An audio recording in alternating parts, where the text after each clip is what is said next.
What is going on, guys? Miles here, and in this video we'll be taking a look at the Divisions overhaul, which is coming to Call of Duty World War II very soon.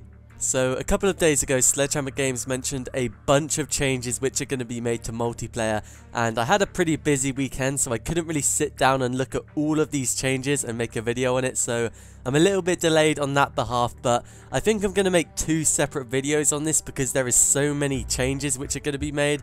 I think this video I'll be talking about all the changes made to Divisions, and in the other video I'll be talking about all the other changes which are going to be made. And then that way I won't have one video which just drags out forever, which would maybe be boring to watch. So let's go through all the changes made to Divisions, and there is a lot of them as they are being completely reworked. And you guys may think that currently Divisions in the game are based around the weapon you use, and I think Sledgehammer Games are trying to change that and make it based more around the playstyle which you prefer in COD World War II. Currently in the game, all level 1 division perks are effectively small attachments for your weapon. For the infantry you get the bayonet, for the airborne division you get the suppressor, for the mountain division you get the hold breath feature with snipers, for the armored division you get the bipod, and for the expeditionary you get the incendiary shells. And on the update coming April the 10th along with DLC 2, all of these level 1 perks are going to be removed from Divisions and added to weapon attachments, aside from the sharpshooter and LMG bipod, which will be automatically available on your weapons. So now if you choose the Airborne division, you won't actually get a suppressor for your submachine gun. However, you can choose the Infantry division, equip a submachine gun, and then get a suppressor attachment for that weapon. Along with this, they've rebalanced and rearranged all the different division perks to make the divisions a little bit more balanced. So let's go through all of these, starting with the Infantry division. Now at level 1 you get the additional primary attachment, which I think is an amazing change. For level 2 you can get a second pistol attachment and you can switch weapons faster. For the 3rd level you now have less idle sway whilst aiming down sights, and for the 4th level you can now move faster whilst aiming. So I think this infantry is a lot better than the previous one, and I really like how you get the additional primary attachment at level 1, and I think using snipers in the infantry division is going to be a lot more viable now, especially considering you get less idle sway whilst aiming down sights, and you also get the additional attachment for your sniper and pistol.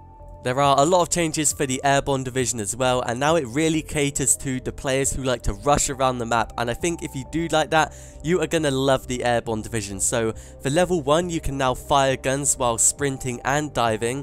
For level 2 you can reload while sprinting. For level 3 you can climb obstacles faster and take no damage from falling, and for level 4 you sprint faster over time. So that seems like some mad Rambo division, and I think it's going to be a lot of fun to try out. As for the armored division, I think this one is going to be amazing now, because at level 1 you take significantly less explosive and fire damage, which I think is actually so good, because currently that is the level 4 unlock, which is really annoying because it sounds really good but it takes a while to unlock, and then when you do unlock it, soon enough you'll be able to prestige your division and you'll lose that perk again. So I'm really happy to see this one unlocked at level 1 now. For level 2 you get immune to shell shock and tactical equipment. Once again, a great feature which I think will be very useful if you play a lot of war, along with the level 1 bonus which I just mentioned. For the 3rd level you get increased bullet penetration through surfaces, which sounds pretty interesting, and for level 4 you get greatly reduced flinch when shot. So honestly, I think the armored division is going to be absolutely insane when this update rolls around. But for the mountain division, now at level 1 you get immunity to UAVs as well as controlled kill streaks, which sounds very powerful for a level 1 division bonus. For level 2, killed enemy death locations are now hidden, which I don't think is going to be amazing, to be honest. For the 3rd level, there is no name or reticle change when enemies aim at you, which I believe is like Cold-Blooded Pro from Modern Warfare 2. Once again, I'm not exactly sure how useful that will be. And for level 4 you get silent movement, which is going to be incredibly useful. I think the mountain is about as powerful as it was before the change, which I think is fair enough because I do feel like mountain was probably the best division prior to all these changes. At least if you play a lot of solo like I do. As for the expeditionary, at level 1 you now get a double lethal and tactical equipment, which sounds pretty insane if you're going to be playing Shipment 1944. For level 2, munitions replenish from killed enemies and over time, which is kind of like scavenger.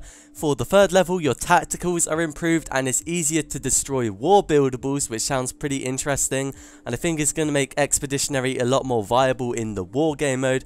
And for level 4, equipment damage paints enemies on the minimap, which reminds me of a perk from Modern Warfare 3, which I can't remember off the top of my head. As for the resistance division, at level 1 you now get a minimap indicator and scrambler of close hostiles. Now, I've barely used the resistance division in COD WWII, but I'm pretty sure the minimap indicator wasn't a thing currently in the game, so I think that's going to buff the division quite a lot. For level 2, enemy footsteps are easier to hear, which sounds very powerful in my opinion, and for the 3rd level, kills and assists grant pings of nearby enemies, which I think is insanely powerful when combined with levels 1 and 2, so I think the resistance division is going to be amazing now as well. And finally, for level 4, it's now easier to spot targets and you get a larger minimap. And finally, the effects of certain perks in the divisions have been changed a little bit as well, so let's go through all of those. They buffed the armored division as there is now an 80% reduction from fire and explosive damage, which was previously only 65%. And the reduced idle sway now affects snipers as you would expect, but it is only 30% compared to 65% for other weapons in the game, but this does actually stack with the ballistic calibration attachment. The moving faster whilst aiming from the infantry division has been buffed slightly as well, but the separation between classes does remain, which means snipers are the slowest and pistols are still the fastest. LMGs got their ADS firing speed buffed because it was very slow previously, even with the infantry bonus. Snipers got a smaller buff than other weapon classes since it isn't really beneficial to move very fast, and pistols and shotguns already equaled on non-ADS speed with infantry, so they weren't adjusted. So they are all the perks which you get for leveling up the divisions once this update comes around tomorrow as this video goes out. Overall, I think these divisions are a lot more balanced and a lot more powerful than the current divisions in the game, which I think is going to make the game a lot more fun to play, and overall I think this is actually an amazing change. But there we have it, that is all the changes which are going to be made to divisions in COD WWII coming tomorrow along with the DLC 2 release. Let me know what you think of them down in the comments below. Which division do you think sounds the best? And hopefully you guys found this video useful. If you did, leave a like and subscribe to the channel for more Call of Duty, but I'll see you guys in another video.